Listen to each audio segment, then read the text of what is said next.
유튜브 망했다. 시작한 지 1년 반이 지났는데 결과는 처참하다. 구독자는 100명을 겨우 넘겼고 조회수는 10회에서 정말 잘 나오면 50에서 60회 정도다. 다른 일을 했거나 쉰 것이 아니다. 계속 대본을 쓰고 대본을 쓰기 위한 공부를 하고 촬영과 편집을 했다. 단기 아르바이트도 하지 않았으니 퇴사 후 2년 반 동안 수입이 0원인 것이다. 실패는 성공의 어머니라고 하는데 어떤 실패는 비관이나 우울의 어머니가 되기도 한다. 계속된 실패는 일의 능률을, 때로는 삶의 능률을 떨어뜨린다.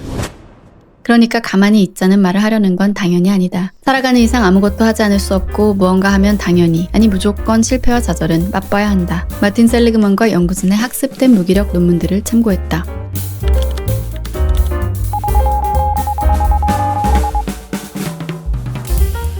이렇게 계속 구체적인 의도를 갖고 행동을 하는데 기대한 결과를 얻지 못하면, 즉 실패와 좌절만을 반복해서 무력감이 누적되면 어느 순간부터인가 에너지와 효율이 급격하게 떨어진다. 예를 들어 카메라를 세팅하면서도 식은땀이 나고 촬영 중에 하는 말마다 다 별로인 것 같다는 생각에 사로잡혀 텐션이 떨어진다. 텐션 끌어올리자는 마음을 먹는 동시에 머릿속에서는 이미 비관적 시뮬레이션이 돌아간다. 별로인 결과, 즉 낮은 조회수, 늘지 않는 구독자 수, 어떤 성과도, 특히 돈도 만들어내지 못하는 실패한 인생이라는 결론에 힘이 빠지는 나. 이럴 땐 의식하지 못한 사이에 논리가 터무니없이 비약적으로 튀어버린다.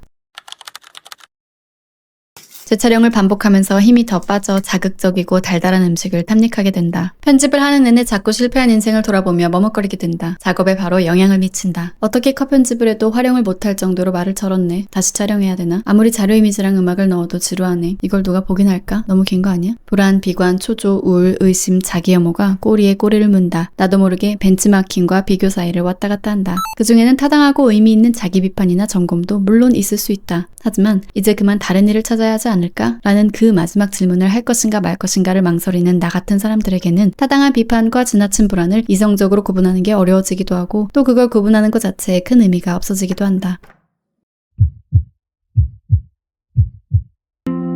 그게 심해지면 컴퓨터 앞에 앉기가, 캡컷을 열기가 무서워지고, 좀 더 심해지면 아침이 오는 게 두려워지기도 한다. 오늘 하루도 반드시 또 무언가를 했다는 기분을 뽑아내려고 애써야 하는 것이, 그리고 대량의 좌절감을 맛볼 수도 있다는 예측이 공포스럽게 느껴진다. 그러면 과감하거나 대범해지기가 힘들어 참신성이나 창의력이 숨어버린다. 일의 효율성과 결과물의 탁월성을 높이는 방법이나 전략을 탐색하는 능력이나 의지 같은 것들이 떨어지고, 감정 소모가 심해져 같은 양의 작업을 할 때 전보다 몇 배의 에너지가 들고 지치기는 더 빠르게 지쳐버린다. 긴 시간을 기다렸다는 듯 미드를 틀어놓고 음식으로 도망갔다가 너무 오랜 시간을 도망쳐 있었다는 자괴감을 어깨에 이고 다시 꾸역꾸역 컴퓨터 앞에 앉는다. 그 공포스러운 일에 바로 돌입하는 건 이 상태에서는 쉽지 않으니 커피는 반드시 내려야 한다. 밤이 되면 드라마나 영화를 보면서 좀 누워야지. 대본 쓰는 데에 도움이 될 수도 있으니까 책도 좀 읽어야지.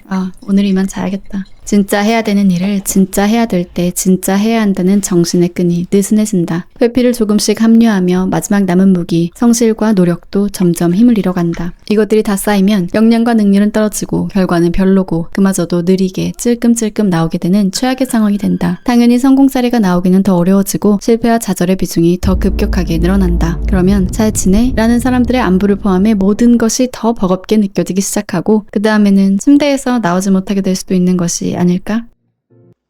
그런 생각을 요즘 한다. 긴 무명 생활, 취준, N수생 생활, 여러 번의 사업 또는 데뷔 실패, 수많은 거절 같은 것들을 오랜 시간 견뎌내고도 꾸역꾸역 그 일에 덤비고 얻어터지고 또 덤비기를 반복해서 대박이라는 결과를 이뤄내지 못해도 자신의 탁월성을 유지하거나 개선하는 이들, 국면전환에 성공하는 이들은 진짜 아니 특별한 거다. 라는 생각도 요즘 한다. 나는 나대로 나만의 방법으로 그 굴레에서 스멀스멀 기어나올 국리가 필요하다. 급 처방하는 영상을 짧게 만드는 것이었다. 가뜩이나 모든 게 마라톤인데 과제의 난이도가 높아지면 안 되니까. 이 급 처방안에 따라 이 영상은 일단 여기서 마무리를 해야 할 것 같다. 최종 결론을 내놓지 않는 시리즈 영상은 채널이 작을 때에는 독이라던데 어쩔 수 없다. 나름의 잠정적 결론은, 만일 이 영상을 보고 계신 여러분들이 비슷한 굴레에 빠져 계시다면 우리에겐 스멀스멀 기어나올 우리 나름의 방법과 전략이 필요하다는 것이고, 그걸 같이 고민해서 공유해보자는 것. 영상이 길어질까봐 반복된 실패와 좌절이 무기력으로 빠지는 뇌과학적 설명을 담지 못했지만 거기엔 과학이 있다는 것. 혹시 비슷한 상황 속에 계시다면 그것은 절대 여러분의 잘못이나 문제가 아니라는 것을 꼭 말씀드리고 싶다.